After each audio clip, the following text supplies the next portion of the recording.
Bismillahirrahmanirrahim. Assalamualaikum warahmatullahi wabarakatuh. Selamat siang semuanya. Salam sejahtera. Yang terhormat Ibu Rika Surtika Dewi MPSI sebagai dosen pengampu mata kuliah Psikologi Pendidikan dan teman-teman sekalian yang saya banggakan. Puji syukur marilah kita panjatkan kepada Allah Subhanahu wa taala atas rahmat berupa kesehatan sehingga kita bisa berkumpul pada kesempatan ini. Tak lupa juga sholawat serta salam semoga tetap tercurahkan kepada junjungan kita Rasulullah Shallallahu Alaihi Wasallam. Sebelumnya, perkenalkan nama saya Dianatul Fitri dari kelompok 7. Saya di sini sebagai moderator dan rekan-rekan kelompok saya yaitu Aji Husni Mubarok, Rika Sintiasari, Tiara Fitri Maulia. Pada kesempatan ini, saya dan rekan-rekan akan mempresentasikan makalah kelompok kami yaitu aspek perkembangan emosi. Dalam tema ini akan dipaparkan ke dalam beberapa materi yaitu 1. Pengertian emosi, 2. Bentuk-bentuk emosi, 3. Hubungan antara emosi dan tingkah laku, 4. Karakteristik perkembangan emosi pada remaja, 5. Faktor-faktor yang mempengaruhi perkembangan emosi. Baik, untuk mengefektifkan waktu, langsung saja kepada pemaparan materi yang pertama yang akan dijelaskan oleh saya sendiri. Emosi adalah suatu keadaan kejiwaan yang mewarnai tingkah laku.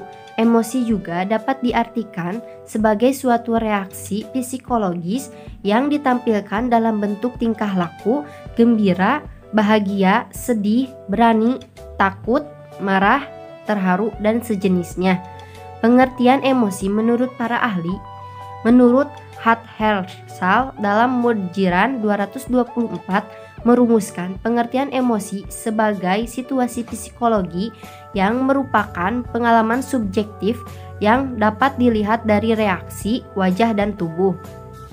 Jadi, emosi adalah pengalaman afektif yang disertai penyesuaian dari dalam diri individu tentang keadaan mental atau fisik dan berwujud suatu tingkah laku yang tampak. Untuk selanjutnya materi kedua dan ketiga yang akan disampaikan oleh Rika. Kepadanya dipersilahkan. Assalamualaikum warahmatullahi wabarakatuh. Sekarang saya akan menjelaskan tentang bentuk-bentuk emosi. Lalu bentuk-bentuk emosi itu ada apa aja sih? Nah, bentuk-bentuk emosi yang pertama yaitu amarah, yang kedua yaitu kesedihan, yang ketiga yaitu rasa takut, yang keempat kenikmatan, yang kelima cinta, yang keenam terkejut, yang ketujuh jengkel, dan yang terakhir rasa malu. Nah, jadi bentuk-bentuk emosi itu terdiri dari 8 bentuk. Yang selanjutnya yaitu hubungan antara emosi dan tingkah laku. Gangguan emosi juga dapat menyebabkan kesulitan berbicara. Daniel Goleman mengemukakan sejumlah ciri-ciri utama pikiran emosional yaitu sebagai berikut. Yang pertama, respon yang cepat tetapi ceroboh. Yang kedua, mendahulukan perasaan kemudian dipikirkan. Yang ketiga, memperlakukan realitas sebagai realitas simbolik.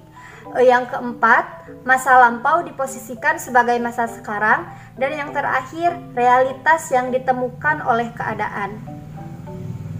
Terima kasih. Wassalamualaikum warahmatullahi wabarakatuh. Terima kasih kepada Rika yang telah memaparkan materinya. Untuk selanjutnya, materi yang keempat akan disampaikan oleh Tiara. Kepadanya dipersilahkan. Yang keempat yaitu karakteristik perkembangan emosi pada remaja. Masa remaja atau masa adolescence merupakan masa peralihan atau masa transisi dari anak-anak ke masa dewasa. Pada masa ini dipercaya merupakan masa yang sangat sulit bagi remaja, keluarga maupun lingkungannya. Emosi yang tinggi tidak terjadi terus-menerus selama masa remaja. Menurut Binet 1972 membagi ciri-ciri remaja menjadi 2 rentang usia, yaitu yang pertama dari usia 12 sampai 15 tahun. Yang pertama yaitu ciri-ciri emosional usia 12 sampai 15 tahun. Yang pertama yaitu cenderung banyak murung dan tidak dapat ditebak. Yang kedua yaitu bertingkah laku kasar untuk menutupi kekurangan hal rasa percaya diri. Yang ketiga yaitu kemarahan yang biasa terjadi. Yang selanjutnya yaitu cenderung tidak toleran terhadap orang lain dan ingin selalu menang sendiri. Yang kelima yaitu mulai mengamati orang tua dan guru-guru mereka secara objektif. Yang kedua yaitu ciri-ciri emosional pada usia 15-18 tahun. Yang pertama yaitu pemberontakan remaja merupakan ekspresi dari perubahan universal dari masa kanak-kanak menuju dewasa. Yang kedua yaitu banyak remaja yang mengalami konflik dengan orang tua mereka. Yang selanjutnya yaitu seringkali melamun memikirkan masa depan mereka. Untuk materi selanjutnya akan disampaikan oleh teman saya. Terima kasih kepada Tiara yang telah memaparkan materinya. Dan materi yang terakhir akan disampaikan oleh Ajis. Kepadanya dipersilahkan. Assalamualaikum warahmatullahi wabarakatuh. Perkenalkan, nama saya Ajis Husni Mubarok. Di sini saya akan menyampaikan suatu materi yaitu faktor yang mempengaruhi perkembangan emosi.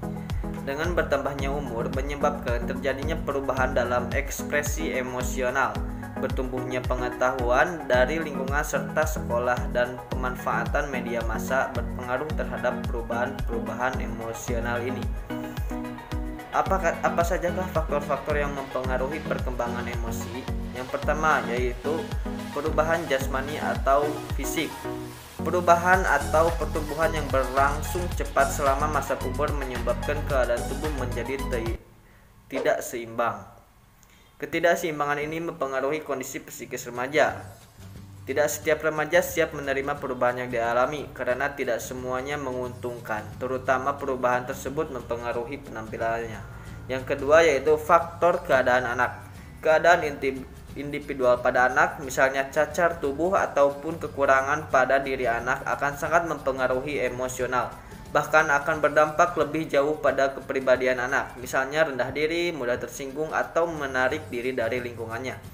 Yang ketiga yaitu faktor perubahan dalam lingkungan, faktor perubahan dalam hubungan dengan teman-teman. Pada awal remaja biasanya mereka suka membentuk geng yang biasanya pula memiliki tujuan yang positif untuk memenuhi minat bersama mereka. Namun jika diteruskan pada masa remaja tengah atau pada masa remaja akhir, para anggota mungkin membutuhkannya untuk melawan otoritas atau untuk melakukan yang tidak baik. Yang keempat yaitu faktor perubahan dalam hubungannya dengan sekolah. Menginjak remaja, mungkin mereka mulai menyadari betapa pentingnya pendidikan untuk kehidupan di masa mendatang. Hal ini sedikit banyak dapat menyebabkan kecemasan sendiri bagi remaja. Yang kelima yaitu faktor perubahan atau penyesuaian dengan lingkungan baru. Contohnya seperti yaitu pertama, perubahan yang radikal menyebabkan perubahan terhadap pola kehidupannya. Yang kedua, adanya harapan sosial untuk perilaku yang matang. Yang ketiga, aspirasi yang tidak realistis. Yang keenam yaitu faktor belajar. Pengalaman belajar anak akan menentukan reaksi potensial mana yang mereka gunakan untuk marah. Pengalaman belajar yang menunjang perkembangan emosi antara lain yaitu pertama, belajar dengan coba-coba. 2. Belajar dengan meniru. 3. Belajar dengan mempersamakan diri. 4. Belajar melalui pengkondisian. 5. Belajar dengan bimbingan dan pengawasan. 6. Lingkungan keluarga. Sekian dan terima kasih dari saya. Assalamualaikum warahmatullahi wabarakatuh. Terima kasih kepada Ajis yang telah memaparkan materinya. Terima kasih atas perhatiannya. Mohon maaf atas segala kekurangan dan kesalahannya. Wassalamualaikum warahmatullahi wabarakatuh.